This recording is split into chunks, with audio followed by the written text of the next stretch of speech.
चीन में जो मेरा वतन है, वहाँ के मुसलमान के अकायद और फिका हनफी में 99% चीन के मुसलमान हिंदुस्तान के मुसलमान के तरह हनफी मजहब में है। अब जमात कौन सा है? तो जमात अहले सुन्नत वल जमात का है।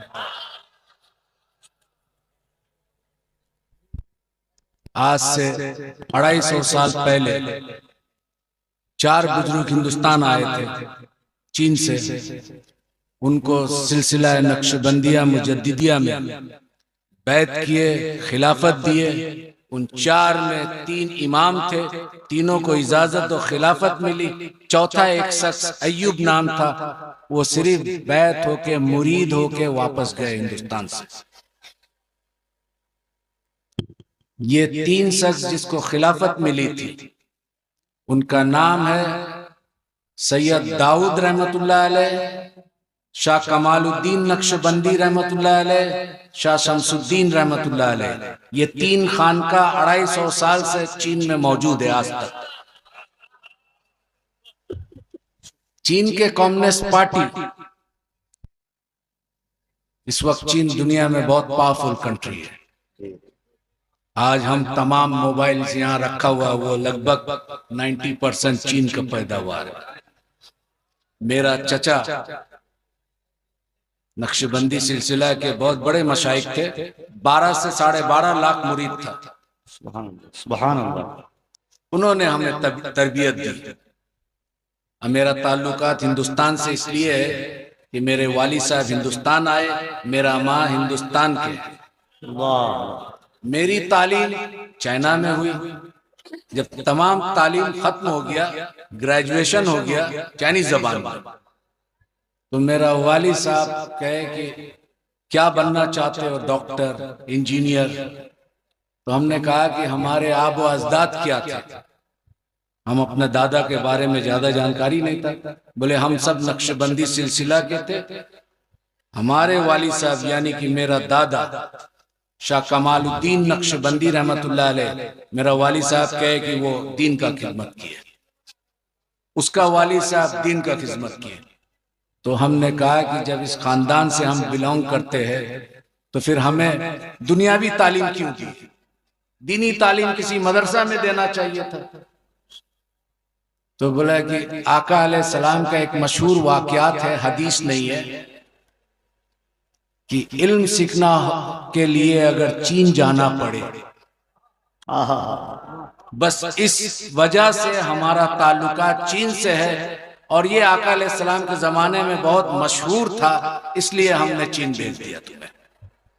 बहरहाल तब मेरा शौक और ज़ौक़ इमाम रब्बानी मुजद्दिद अफसानी रहमतुल्लाह अलैह पे हुआ कि सिलसिला नक्शबंदी मुजद्दिदी का बानी जो है इमाम रब्बानी मुजद्दिद अफसानी रहमतुल्लाह अलैह। तो जिस शख्स के बारे में मैं जानता नहीं, उनके मजार में जाकर किस तरह ताजीम और तकरीम किए मैं नहीं जानता, इसलिए मैं नहीं जाता। पहले इस शख्स के बारे में जान लूं, फिर उसके बाद तो मैं स्टडी करने लगा, उर्दू पढ़ने लगा। फिर बहुत जल्दी पढ़ा, क्योंकि बरस जब शौक होता है किसी लैंग्वेज को सीखने के लिए, तब अल्लाह ताला भी मदद करता है। वो दीन का मामला था, तसव्वुफ का मामला था, तो बहुत जल्दी ये मरहला खत्म हो गया। फिर बहुत सारे अरब ममालिक में मैं गया देखने के लिए, मिस्र, सूडान, इथोपिया, जितना अरब मुल्क है। फिर उसके बाद सेंट्रल एशिया गया, जितना 1991 में उज्बेकिस्तान, किर्गिस्तान, सोवियत यूनियन टूटने के बाद इस हिस्सा में मुसलमान हनफी जाता है, अप टू तुर्की तक। उसके बाद जब दीनी तालीम पूरा मुकम्मल हो गई, अब ज़ौक़ और शौक हुआ तसव्वुफ क्या है।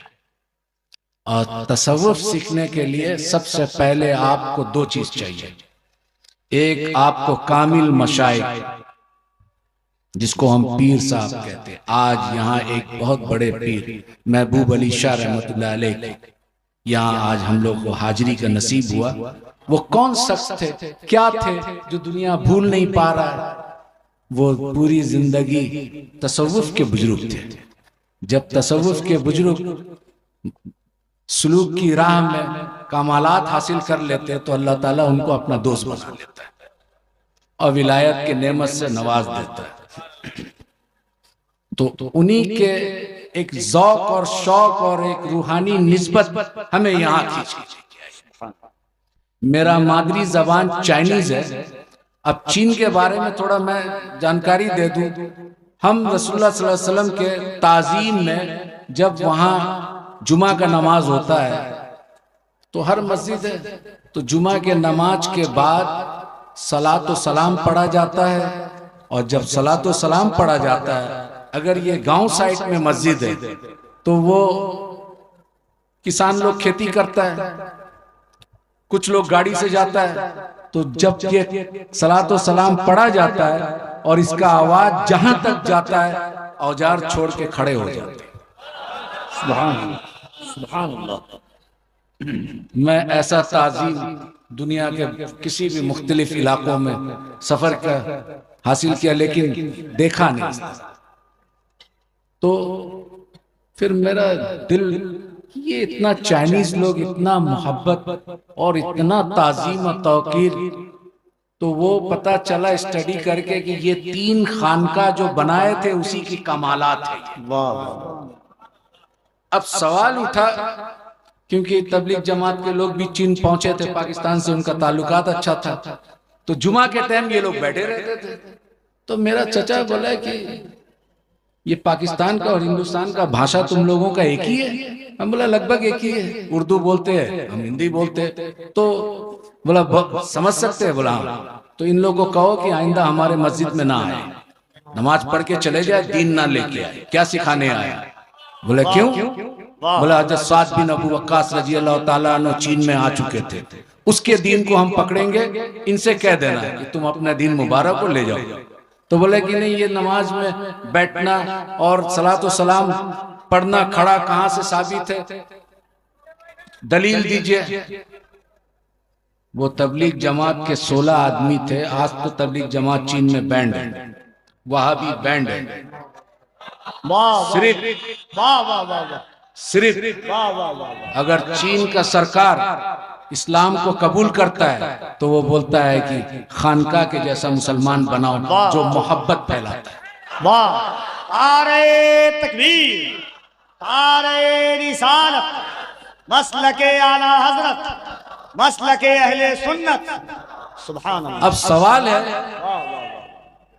अरब में देखता है लोग, अरब से इस्लाम आया, सहाबी अरबी थे, ताबईन अरबी थे, तबे ताबईन अरबी थे, आका अलैहिस्सलाम अरब में आए। तो अरब में खारजी भी आया था, राफजी भी आया था, मुतजल्ला फिरका जो है अरब में आया था। ये तमाम शिया जो हजरात है, हमारा कोई बात नहीं है, हमारा अकायद में इख्तिलाफ है, लेकिन ये सब यहाँ अरब में आया था, हिंदुस्तान में नहीं आया था। तो सवाल उठा, जब स्टडी किया तो ये लोग ज्यादा जो अहले सुन्नत से निकले, मेन स्ट्रीम अहले सुन्नत है, सवाद आजम, लेकिन इससे जो साखे निकला मुख्तलिफ फिरकों में बटा। वो तमाम के तमाम फिरका कुरान से दलाइल देते हैं। अब ये तबलीग जमात के लोग बोलते हैं कि खड़ा होके साबित करो, ये करो, वो करो। तो हमने उसको पूछा, जवाब दिया, देखिए मेरा चचा यहाँ के ये है और पीर साहब है और वो पसंद नहीं करते, लिहाजा आप लोग यहाँ दीन फैलाने ना आए। क्यों? आप दलील से बात कीजिए। आका अलैहिस्सलाम इमाम शाफी ने इसकी जवाब दे दी। इमाम शाफी रहमतुल्लाह अलैह फरमाते हैं कि हम बिद्दती उम्मतियों से हदीस लेना बंद कर दिया। तो इमाम शाफी रहमतुल्लाह अलैह से सवाल किया, या मोहम्मद बिन इदरीस अश-शाफी, या इमाम शाफी, उम्मत में बिदात करने वाला, बिदत फैलाने वाला कौन है? बोलता है तुम्हें मालूम नहीं? उम्मत में बदतरीन उम्मत वो है जो आका अलैहिस्सलाम की ताजीम के लिए दलील के कायल है, दलील ढूंढता है। आका अलैहिस्सलाम के ताजीम के लिए जो दलील मांगे वो इमाम शाफी के नजदीक बदतरीन उम्मत है। जवाब देती है। तो हमने उनसे वही दोहराया इमाम शाफी के कौल को कि भाई इमाम शाफी ने इसका जवाब दे दिया, अब क्या कहते हैं? बोला नहीं आप दलील दीजिएगा। हम बोला देखो ऐसा है, एक हदीस है। बोला आप आलिम हैं? हमने कहा कि नहीं आलिम नहीं है, हम अपने चचा के साथ है, बहुत सारा मुताला किया किताब के। हदीस में एक रिवायत आया है, हजरत बिलाल हबशी रजी अल्लाह ताला अन्हु ये हब्स के थे। उस वक्त हब्स आज के जो है इथोपिया कहलाता है। तो इथोपिया से 12-14 आदमी आका अलैहिस्सलाम मस्जिद नबवी में आए थे। आने के बाद उन लोग आका अलैहिस्सलाम और हजरत अबू बकर सिद्दीक, उमर फारूक रजी अल्लाह ताला अन्हु, उस्मान गनी सब बैठे हुए साहबा। तो ये जो अफ्रीका के लोग 7 फुट 6.5 फुट के लंबा मोटा चौड़ा बॉडी का, ये सब जो है जिस तरह खाना काबा का तवाफ करते हैं उसी तरह आका अलैहिस्सलाम बैठे हुए और चारों यार सब साहबा बैठे हुए। वो एक तरफ उठ के एक पांव उठा के मोहम्मद बिन साले, मोहम्मद बिन साले, और एक हाथ उठा रहे, एक हाथ ऐसा कर रहे और ऐसा घूम रहे। तो उमर बिन खत्ताब रजी अल्लाह ताला ने खड़ा हुए, रोकने का कोशिश किया। आका अलैहिस्सलाम फरमाए या उमर बैठ जा, बैठो, कर लेने दो पूरा। फिर जब पूरा खत्म हो गया तब बैठे।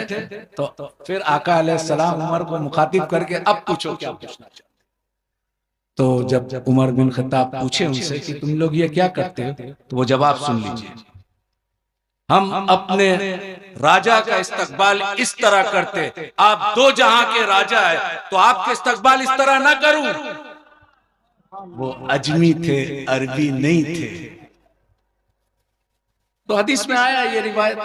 12 तौहीद, क्योंकि अहले अरब जो खास करके वहाबी अपने आप को सल्फी या हिंदुस्तान में अहले हदीस कहते हैं, वो कहते हैं कि अहले सुन्नत के पास में तौहीद नहीं है। हमारे बुजुर्गाने दीन जो गुजर के आए ये सब तौहीद के उस मकाम पे पहुंचे जहां पर तौहीद के मार्फत, अल्लाह की मार्फत हासिल कर ली। तुम जो तौहीद का बयान करते हो, वसीला को मानते नहीं हो, तो उस पर थोड़ा डिबेट हुआ हमसे। तो हमने कहा कि देखो खुदा मत बनो। हम खुदा कैसे बनते, माज़अल्लाह अस्तगफिरुल्लाह। हम बोला वो रब्बे जल जलाल होकर अपने तौहीद को बयान करता है तो क्या कहता है, कुल हुवल्लाहु अहद, कह दीजिए ऐ मेरे महबूब कुल। कुल का माने कौन है ये समझो, कुल कह दीजिए। किससे कह दूं? मेरे बंदों से, आप अपने उम्मतियों से कह दीजिए वो अल्लाह एक है। तो अल्लाह रब्बुल इज्जत अपने तौहीद को बयान कर रहे वसीला रिसालत से, और तुम बंदा होकर वसीला रिसालत को हटा के खुदा की तरफ पहुंचना चाहते हो। ये तो नामुमकिन है, ये तो खुदा का सुन्नत भी नहीं है। इस तौहीद को ले जाओ, ये शैतानी तौहीद। हम उस तौहीद को मानते हैं, अहले सुन्नत वल जमात के हुजूर गौसुल आजम रजी अल्लाह ताला अन्हु के तौहीद को मानते हैं। अभी एक अल्लामा ने कहा, तेग अली शाह रहमतुल्लाह अलैह, मेरा एक निस्बत हजरत तेग अली शाह रहमतुल्लाह अलैह के खलीफा थे अब्दुल गफूर रहमतुल्लाह अलैह। उनका एक खलीफा थे जो बांग्लादेश में है, शाह नबी बख्श रहमतुल्लाह अलैह। उनसे भी इस्तिफादा का मौका मिला। तो वो जब बुजुर्गों से आप इस्तिफादा करते, उनकी जूती सीधी करते, तो उनका कुछ फैज तो मिलता है। और जब वो फैज मिलता है तो फिर आप एक बेखुशबू वाला फूल होते हैं, लेकिन खुशबूदार फूल के साथ जब जुड़ते हैं तो उसकी तासीर जो है आपके अंदर आने लगता है, तो आपका भी महक होने लगता है। तो ये तौहीद छोड़ दो, क्योंकि रब होकर वसीला रिसालत से अपना तौहीद बताता है, और तू बंदा होकर रिसालत को हटा के डायरेक्ट खुदा तक पहुंचता है। वो तो खुदा का सुन्नत नहीं है और तू खुदाई दावा कर रहा है उससे बढ़कर। ये सुन्नत, ये तौहीद नहीं चाहिए। दूसरी एक बुजुर्गाने दीन क्या सिखाते भाई, एक जब जाहिरी इल्म हासिल कर ले, उसके बाद अल्लामा का डिग्री ले ले, अब वो बातिन के अहवाल को सुधारने के लिए कहाँ जाए? तो वो किसी बुजुर्ग कामिल वली की तलाश करता है। बहरहाल जो भी सिलसिला हो, और जब वो तलाश करता है तो उसकी जूती सीधी करता है, उस वक्त तक सीधी करता है जब तक अपना इरादा अपने उस्ताद के इरादे में गुम ना कर दे। अब उस्ताद जो चाहता है वो करता है। इसको फना फिल शेख कहते हैं कि अपने इरादा को तर्क कर दिया और अपने उस्ताद के इरादे को गलबा लाया। वो जो बनाना चाहता है वो बनना चाहता है। वो क्या सिखाते हैं? 2 सब्जेक्ट, तमाम खानकाह में 2 सब्जेक्ट, एक रूह, दूसरा नफ्स। रूह और नफ्स का क्या ताल्लुकात है, तमाम बुजुर्गाने दीन का फोकस इस पर है। अब इसको एक एग्जाम्पल के तौर पे हम समझाते हैं। हमारा एक जिस्म है, जिस्म में एक मुल्क है, उसका कैपिटल उसका दिल है। 2 पॉलिटिकल पार्टी है अमेरिका में, 2 पॉलिटिकल पार्टी है, डेमोक्रेटिक रिपब्लिक। हिंदुस्तान में मल्टी पार्टी सिस्टम है। अब 2 पार्टी लड़ाई करता है कैपिटल को कब्जा करने के लिए, रूह और नफ्स। रूह कोशिश करता है बंदों का कल्ब को हासिल करने के लिए, नफ्स कोशिश करता है बंदों के कल्ब को हासिल करने के लिए। जिसमें 2 पॉलिटिकल पार्टी के हैसियत से अगर रूह गलबा आ गया या नफ्स गलबा आ गया तो अक्ल सलीम प्राइम मिनिस्टर होता है, इसको खबर देता है मेरा हाथ पांव देखना सुनना ये सब डिफरेंट मिनिस्ट्री है। तो जब नफ्स गलबा पा लेता है और पूरा इसका कल्ब पे नफ्स का गलबा हो जाता है तो इसको बुजुर्गाने दीन इस दिल को कहते हैं कल्ब जुल्मानी, क्योंकि नफ्स का गलबा हो गया, रूह इसका कमजोर है। सूफी क्या कहते हैं? उनको तस्किया नफ्स के वजह से उसकी नफ्स को कमजोर करते हैं और रूह के ताबे कर देते हैं। जब नफ्स गलबा पा लेता है, कल्ब को कब्जा कर लेता है और अक्ल सलीम को कहता है कि मुल्क में अब मेरा जीत हो गई, अब ये वो सुनेगा जो नफ्स चाहेगा, तो गुनाह करता है। और उसके ऑपोजिट में नफ्स हार जाए, कमजोर हो जाए, रूह गलबा पा ले। और रूह जब गलबा पाता है तो रूह तो जमीन का चीज नहीं है, रूह अरवा से आया, अल्लाह से वादा करके आया, अलस्तु रब्बी कालू बला, उसको पूरा करके जाना है, जिस्म को लेके जाना है। तो जब रूह कब्जा कर लेता है कैपिटल को तो उसका पूरा जिस्मानी, उसका डिफरेंट पार्ट्स ऑफ मिनिस्ट्री, वो तमाम वो काम करता है जिससे रूह को सुकून मिलता है। उसको सूफिया कहते हैं कि इस बंदे का कल्ब रूहानी। ये है खानकाई निजाम, ये सिखाते हैं तस्फिया कल्ब। अब तीसरा एक है और इसी पर मेरा तकरीर खत्म कर दूंगा।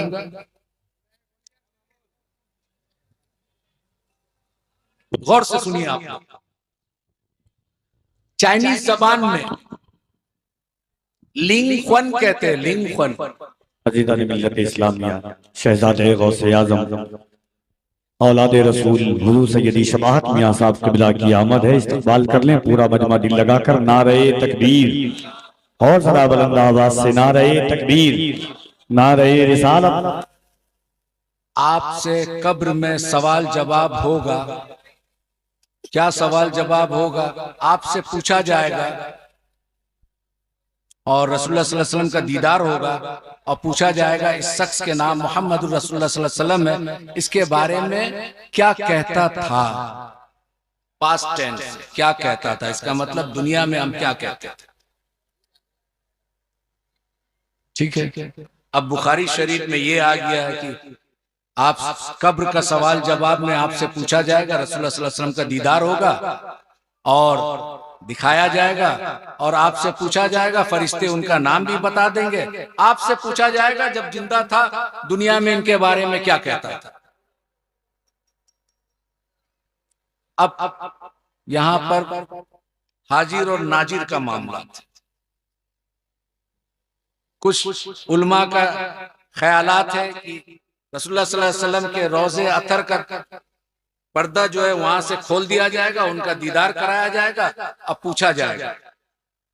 कुछ का ऐसा ख्याल है, कुछ का है कि दीदार नसीब होगा, कब्र में दीदार मुस्तफा सल्लल्लाहु अलैहि वसल्लम का दीदार होगा और आपको नाम बता के फरिश्ते पूछेंगे क्या कहता था। ठीक है। अब ये अमीरुल मोमिनीन फिल हदीस इमाम बुखारी रहमतुल्लाह अलैह, अब हम पूछते हैं कि रसूलुल्लाह सल्लल्लाहु अलैहि वसल्लम अभी मदीना मुनव्वरा में मौजूद है और यमन में, मक्का में सहाबा वफात पा गए, उनको दफन कर दिया गया। तो यही सवाल अगर है तो आका अलैहिस्सलाम तो अभी दुनिया में मौजूद है, फिर किसको दिखाया जा रहा है? अभी मौजूद है दुनिया में, मदीना मुनव्वरा में। अगर बुखारी शरीफ का इसी हदीस को माना जाए तो ठीक है, तो फिर रसूलुल्लाह सल्लल्लाहु अलैहि वसल्लम के जमाना में बहुत सारा सहाबी, किसी को शहीद कर दिया गया, कोई दुनिया से रुखसत हो गए, तो फिर उनको जब दफन किया गया तो आका अलैहिस्सलाम का दीदार हुआ, पूछा गया तो आका अलैहिस्सलाम तो मदीना मुनव्वरा में मौजूद है। एक दूसरा, रसूलुल्लाह सल्लल्लाहु अलैहि वसल्लम अब दुनिया में है नहीं, जब दुनिया में थे तो अगर यही क्वेश्चन है पूछा जाएगा तो दुनिया में नहीं है तो भी दिखाया जाएगा। अब वो कहते हैं कि हुजूर अक़दस सल्लल्लाहु अलैहि वसल्लम, ठीक है, अभी कोविड का टाइम में दुनिया में एक ही टाइम में कितने लोग गुजर गए होंगे, कितने लोग का मौत हो गया होगा। सपोज पूरी दुनिया में 10 लाख आदमी एक ही टाइम में मौत हुआ, तो मुल्कुल मौत तो एक है। भाई मुल्कुल मौत का ताकत ये मानते हो कि एट अ टाइम, एक ही मिनट, एक सेकंड में 10 लाख आदमी को पूरी दुनिया से मौत का फरिश्ता रूह कब्ज कर सकता है। ये उनका इख्तियार में, ये उनका पावर अल्लाह ने दिया। और ये 1 लाख आदमी को एक ही टाइम में दफन कर दिया जाए और एक ही टाइम में मुनकर नकीर रसूलुल्लाह सल्लल्लाहु अलैहि वसल्लम को जियारत भी हो रहा है और पूछा जा रहा है कि इसके बारे में क्या कहता है। तो हर जगह हाजिर और नाजिर नहीं क्या है? हमारे बहुत सारे असलाफ जो बुजुर्गाने दीन गुजरे, इमाम जलालुद्दीन सूती रहमतुल्लाह अलैह, तो कहते थे हम आलिम बेदारी में जियारत किया रसूलुल्लाह सल्लल्लाहु अलैहि वसल्लम का। इमाम रब्बानी मुजद्दिद अल्फसानी रहमतुल्लाह अलैह वो तशव्वुद में अशहदु अल्ला इलाहा भूल गए थे, क्योंकि अस्सलामु अलैका अय्युहन नबी जब बोले थे तो उसको जवाब रसूलुल्लाह सल्लल्लाहु अलैहि वसल्लम दिए थे, वो उंगली उठाना भूल गए। आज समरकंद, बुखारा, उज्बेकिस्तान, अफगानिस्तान का नॉर्दर्न पार्ट जो नक्शबंदी आज भी नहीं उठाते, बोलते इमाम रब्बानी भूल गए। नहीं, मकतूबात रब्बानी में उन्होंने खत लिखा। वो काजी नौमान बदख्शी रहमतुल्लाह अलैह को खलीफा थे कि देखो फकीर ने जो है नमाज में इस तरह का मामलात आया, तो तशव्वुद में, क्योंकि आप हनफी है तो हनफी है तो अशहदु अल्ला इलाहा उठाएंगे, लेकिन आपने भूल गए। क्योंकि उस वक्त भूलने का कारण ये था कि रसूलुल्लाह सल्लल्लाहु अलैहि वसल्लम का सलाम का जवाब सुन लिए थे, और जो शख्स रसूलुल्लाह सल्लल्लाहु अलैहि वसल्लम का जवाब सुन ले वो किस्सा ये सुन्नत याद रहे। तो उन्होंने कहा कि मैंने अपने खलीफा को लिखा, वो वक्त के मुजद्दिद थे लेकिन साहिब शरीयत तो नहीं थे। आज भी चाइना के बहुत सारा रिमोट एरिया में वो नहीं करते, बोलते इमाम रब्बानी रहमतुल्लाह अलैह के मकतूबात रब्बानी में नहीं है। बराबर, तो एक ही टाइम में इतने लोग का मौत हुआ और एक ही जगह में नहीं हुआ, दुनिया के मुख्तलिफ इलाकों में हुआ, एक ही साथ दफन कर दे और एक ही साथ किसका दीदार हो रहा है? रसूलुल्लाह सल्लल्लाहु अलैहि वसल्लम को दिखाया जा रहा है और पूछा जा रहा है कि इस शख्स के बारे में क्या कहता था। तो फिर हाजिर और नाजिर का क्या माने? यही तो माने। बहरहाल एक छोटा से वाकयात है, वो मैं बयान कर दूं, उसके बाद मैं खत्म करूंगा, क्योंकि मैं डायबिटीज से 35 इयर्स हो गया। मैं 10 बजे सो जाता हूँ, सुबह 4 बजे उठता हूँ। तो वो मौलाना शौकत साहब ने रिक्वेस्ट किया कि आज, तो खैर बहरहाल कोई बात नहीं, मेरा चचा चीन में बहुत बड़े बुजुर्ग के शाह शहीद रहमतुल्लाह अलैह, अभी हाल फिलहाल 4 5 6 साल हुआ इंतकाल कर गए। तो उनके पास आए, वो बड़ा खामोश रहते थे, 91 ईयर्स तक हयात था, लेकिन कमजोरी के वजह से वो खड़ा बैठ के नमाज नहीं पढ़ाए। नमाज के टाइम में बहुत जलाल हो जाते थे, इमामत करते थे। तो घर में सब लोग बोला कि आप इतना उम्र हो गया तो आप बैठ के नमाज पढ़े। बोला इमाम बैठ के नमाज नहीं पढ़े, या तो हम अपना बेटा को दे दे इमामत करने, मैं पीछे बैठ जाता हूँ।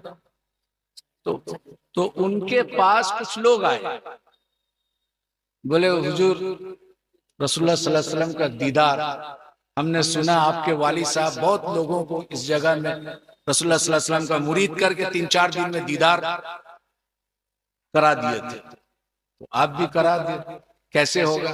तो चचा देखे बहुत सारा लोग ऐसे, बोला ठीक है कोई बात नहीं है, अभी थोड़ा मुरीद में ट्रेनिंग हो। उसमें एक लड़का बड़ा जिद्दी था, उसका नाम था सलाउद्दीन। वो थोड़ा चाइनीज कराटे कुंफू का मास्टर भी था, बहुत सारा अवार्ड ले चुका था। तो वो थोड़ा जिद करने लगा।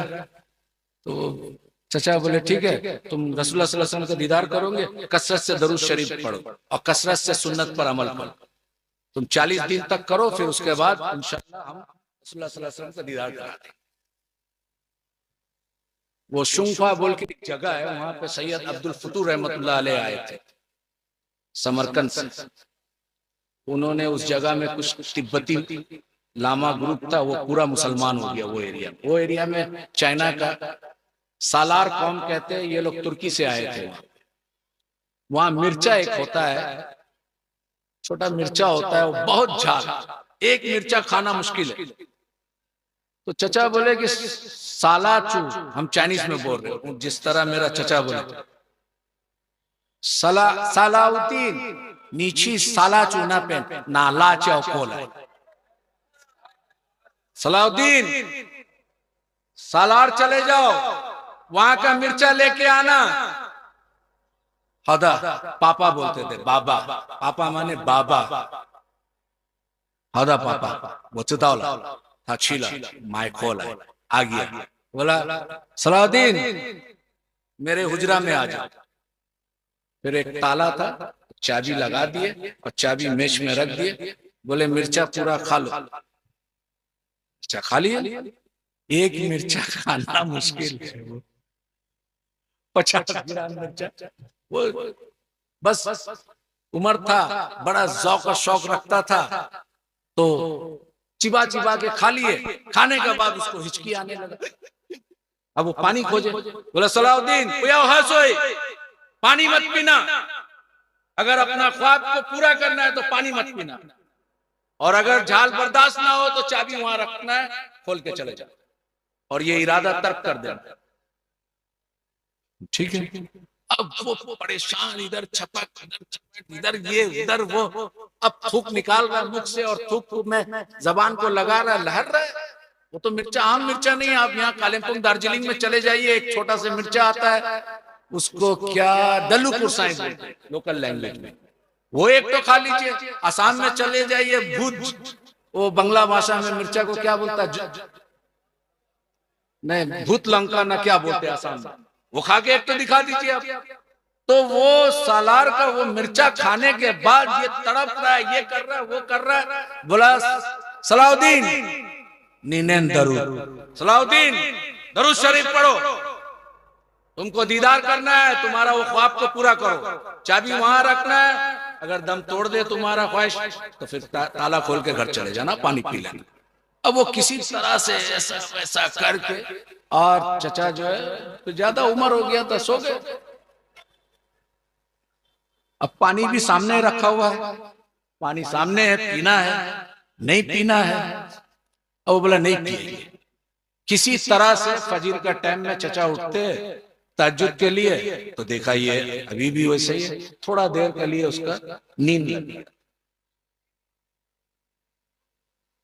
जब चचा उठे, आवाज आया वजू करने का, तो वो उठे, सोचे कि हम पानी लेके आएंगे और थोड़ा मुख में डाल लेंगे। तो जल्दी से चचा का पानी लेके आए लोटा में, और बोले कि मैं भी वजू कर लूं ताकि पानी मुंह में चले जाए। तो बोला बेशक तुम मेरे लिए पानी लाए, लेकिन तुम अभी वजू मत करना। मैं क्यों?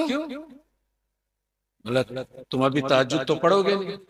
बोला हम भी पढ़ेंगे, तो फिर मिर्चा का झाल खत्म हो जाएगा।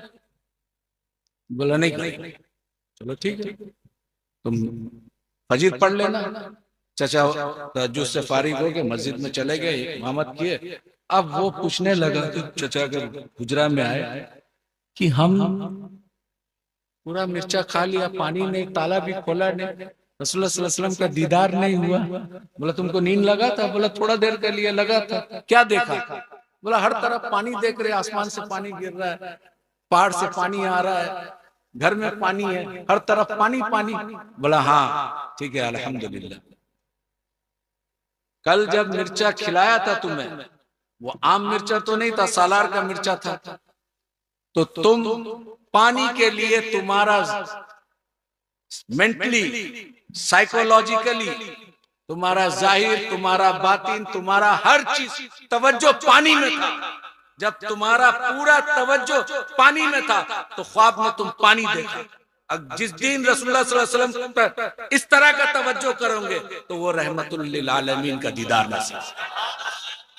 वाह।